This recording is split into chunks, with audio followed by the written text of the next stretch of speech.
Wow. What's up, everybody? Woo, what a day. Mind the noise of the traffic out here in the Rockies, just outside Canmore, Alberta. What a great spot. This is Highway 1A. This is the old highway. This is probably the biggest part of the highway. The rest of the road, not many shoulders, but lots of twisties and good stuff. So the goal today was going to go for a big ride and do a big 700K loop, but that didn't feel right because I really haven't got the bike set up yet. One other thing today, so before I get into talking about setup, I'm gonna try to keep these videos short and just focus on one thing every day. I like to change settings on my bike and then go ride them, and so it's not a whole bunch of changes all at once. So you won't see in these videos a breakdown of all the stats and specs. You guys know all the specs, you can look those up. So I'm just gonna talk about really riding and what I'm doing to adjust the bike. So let's get into it.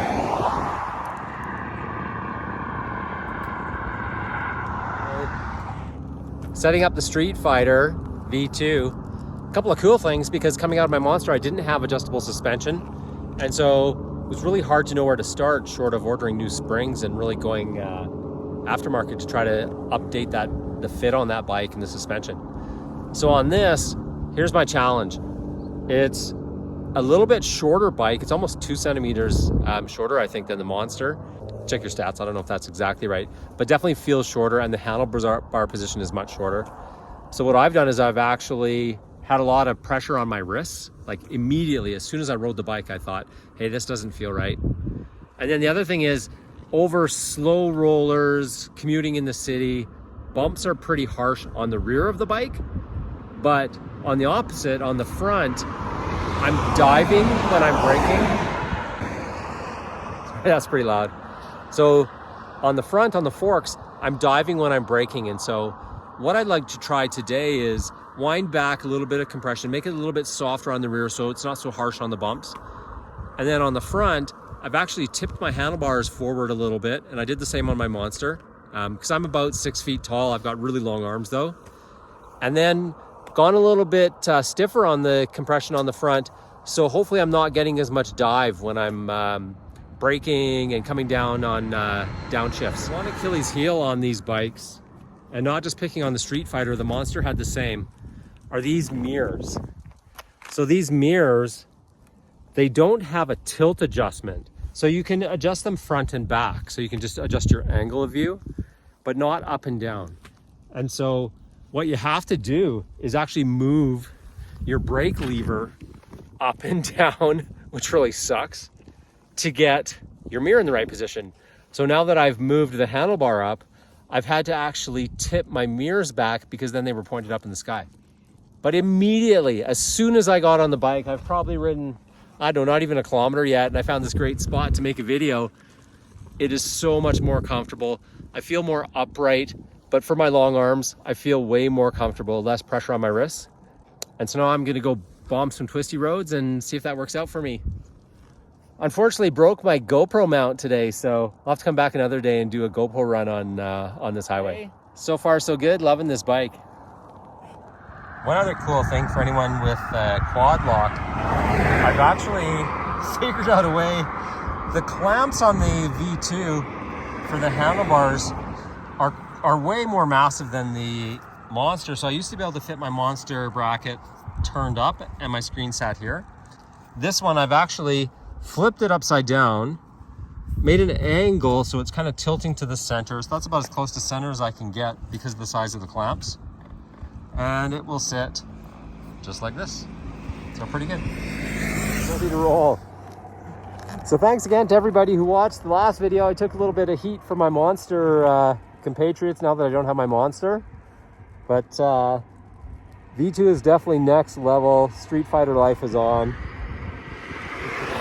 Let's go ride this thing.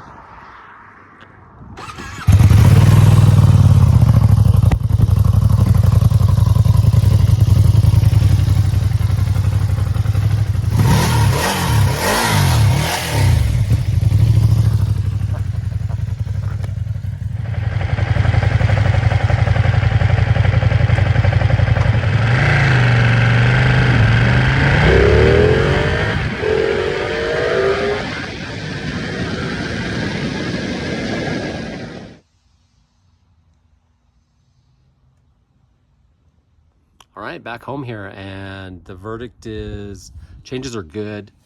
So what I did today is I took the rear suspension and actually turned down the compression. When you look at it, I'll pop a little picture here or video. You can actually see it actually says soft and hard. So I made it, I'm going one click at a time, just one turn softer. So here's the compression setting. This is super simple. So we can focus on that. It's hard to get it wrong. Soft, hard. So I went one more turn soft. Made quite a bit of difference. I might try two, but I don't want it to be too cushy, especially compared to the front. And then for the forks on the compression, I went from the factory setting 2 clicks, so basically 2 turns more compression. Kind of sneak in here. You can see your compression here on the Showas. These guys will work in very small increments too, so I did 2 turns because I wanted a pretty drastic change. Usually I would do 1 turn at a time and see how it was, but they were way too soft for me. And so I did it the same on both sides from where it was. So basically my goal was keep the bars higher up, keep the forks higher up. I know that's gonna take a little bit of a punch out of the smaller bumps, but kept my rebound pretty quick, so felt really good on the road. And then the last thing was the handlebars. So tipped my handlebars forward. If you saw my SP video, that's the factory setup on the Monster SP. So I tried that with this. They say for this bike that is the road setup. So I'm not sure actually where they started, if the lean back style they had was what they use on track. But I flipped it back and way more comfortable.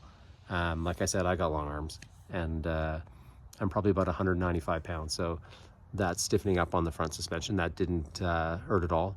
And for sure the position and the fork took some weight off my wrist. So good start. Next up, got some accessories coming. So stay tuned, keep watching, and hope we see you again. What? Doesn't everybody keep their Ducati on their sidewalk?